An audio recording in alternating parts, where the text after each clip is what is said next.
difference between sodium fluoride and calcium fluoride. I tried to give a little bit of a history behind the science behind and the difference between the two.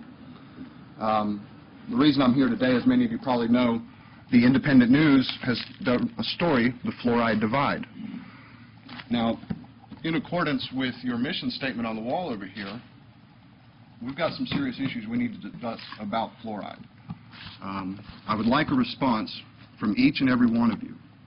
If there are health concerns with fluoride, will you allow it to be eliminated? Mr. Yes, sir. This is a 5-minute period where you can express your opinion. The board does not have to respond to you. Okay, so you won't. Will you respond? No, sir. Mr. McCorvey? We will listen to what you have to say. Okay. And at some point, if the board chooses to respond, they can. Okay. Mrs. Campbell, will you vote to... Do you want to speak? Yes, sir. If not, you can't be seated because you have 5 minutes and you've taken off 2 minutes already. I am timing, and I have not taken 2 minutes. The last speaker took 9.5 minutes.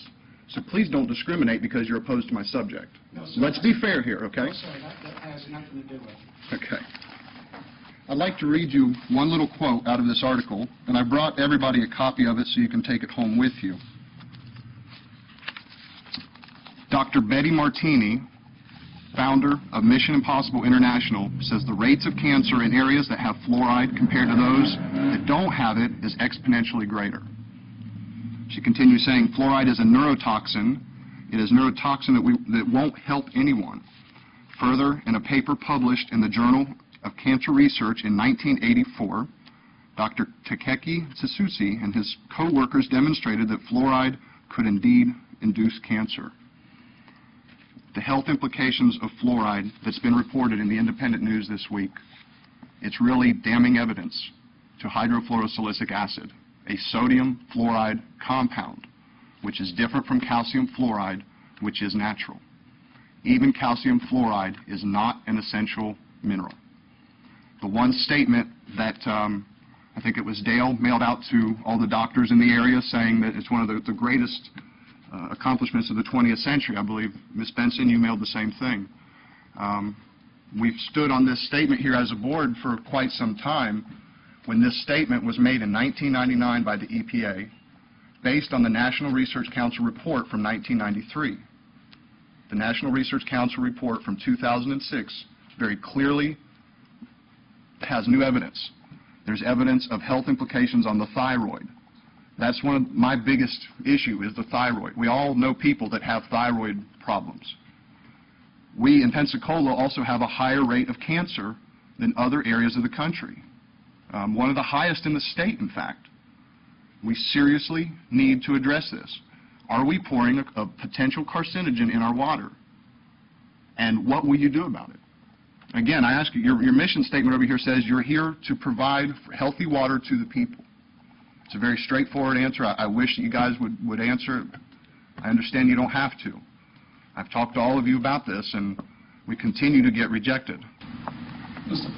Yes, sir. This board has spoken to that issue. They have spoken to that issue. You have spoken to the carcinogenic effects of hydrofluorosilicic acid. Fluoride being in our drinking water. We have already spoken to that issue. I'm asking about the cancer-causing hydrofluorosilicic acid. Yes, sir. I'm asking you to take this into consideration, and I'm leaving you a copy of this newspaper so that you don't have an excuse to say you haven't seen the information. We have asked for factual evidence, and we've gotten hypothetical stories. Poor children, bad teeth. I want to see evidence. Right here in Pensacola is published evidence that it hurts our health. Now, according to your mission statement, you're responsible to get it out, and we will hold your feet to the fire. This Time is expired. No, sir, I still have another 30 seconds. Expired, sir. Thank you for your time, Board. I really appreciate it. Yes, ma'am.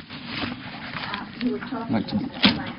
Just if you would tell us your credentials so that we know, because we've been very concerned about wanting to make sure that we have input from people with credentials. Sure. I studied to become a water treatment operator several years ago. Since then, I've become an investigative reporter. This issue is something that I am covering. This footage will be on the internet. Your response and refusal to address the health concerns in this newspaper will also be on the internet. And you studied where and what was? I studied through the Water Quality Association.